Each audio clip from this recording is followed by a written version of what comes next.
Señores, venimos a contar aquello que la historia no quiere recordar. Pasó en el norte grande, fue Iquique la ciudad. Echarse los palos. Hace poco Aarón Méndez, hermano de mi cuñado Dixon, pasó unas pocas horas por Quito y quedamos en vernos, aunque fuera un ratito. Nos debatíamos entre llevarlo a la mitad del mundo o al centro histórico. Optamos por el último, ya que al ser patrimonio histórico de la humanidad, creímos que sería buena idea. Caminando por el centro de Quito, no sé por qué, salió a colación la expresión de echarse los palos. Aarón me preguntó si sabía la historia de esa expresión. Les dije que sí, que tenía una versión y que además tenía un cuento buenísimo y que se lo contaría Alicia mediante. Bueno, el cuento es el siguiente. Hace bastantes años tuve la suerte de visitar la ciudad de Iquique en Chile. Sin dudarlo, le pedí al taxista que quería visitar la escuela Santa María de Iquique. El taxista me miró así medio extrañado y me preguntó como que para qué yo quería conocer eso. Que ahí no había nada que ver, que eso era una escuela. Bueno, era 1999 y la propia Iquique no tenía nada que ver en ese momento, no tenía mayor cosa que ver. Eso fue antes de la llegada de la SOFRI, que entiendo le ha cambiado el rostro a la ciudad. El taxista accedió a llevarme a la escuela, pero con muy poca convicción.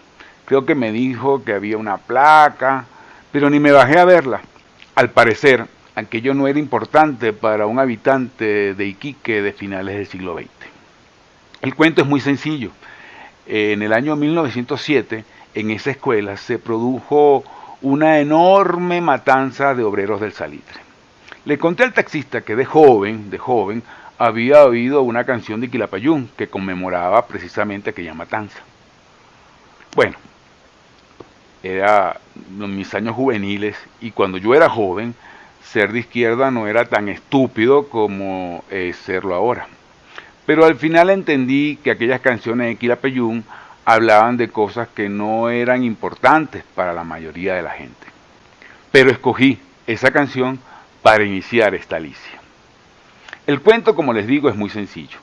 Estos obreros del salitre solo pedían unas pocas mejoras laborales y que se les pagara en dinero, porque se les pagaba con una ficha que debían cambiar en la pulpería de la factoría. Pues sí, a los obreros se les pagaba con ficha, no con dinero. De la misma forma, a principios de nuestro siglo XX, los hacendados venezolanos pagaban a los jornaleros con fichas.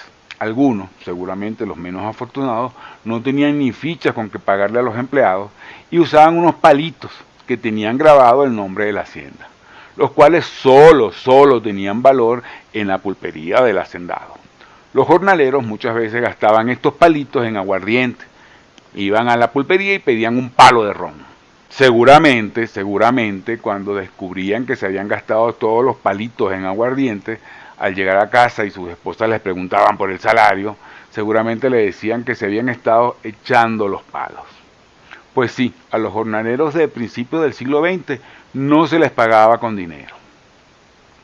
Esos palitos eran una especie de cestatique, con la diferencia que solo se podían cambiar en la pulpería de la hacienda. Y los cestatiques se pueden cambiar en cualquier lado. Pero paciencia, no nos extrañemos. Conforme el Estado venezolano sea el único proveedor de bienes y servicios, en la Venezuela actual se le volverá a pagar a las personas con cosas distintas al dinero. Solo paciencia.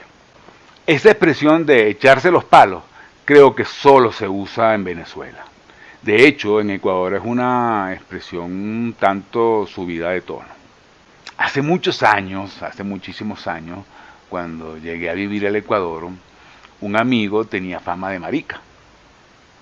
Claro, le estoy hablando de principios de los 90, los tempranos 90. La homofobia por aquellos años no era una enfermedad. Claro que había homosexuales, como en todas las épocas, como en todas partes.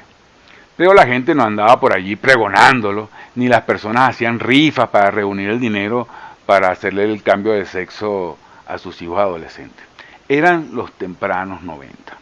A este amigo que le decían que era marico, yo no sabía dónde sacaban esa vaina. Y cuando les pregunté, me dijeron que él mismo lo había confesado. Yo me quedé como extrañado. Si bien yo lo había conocido en Caracas, tampoco es que éramos panas ni andábamos de pipí agarrados, me pareció extraño.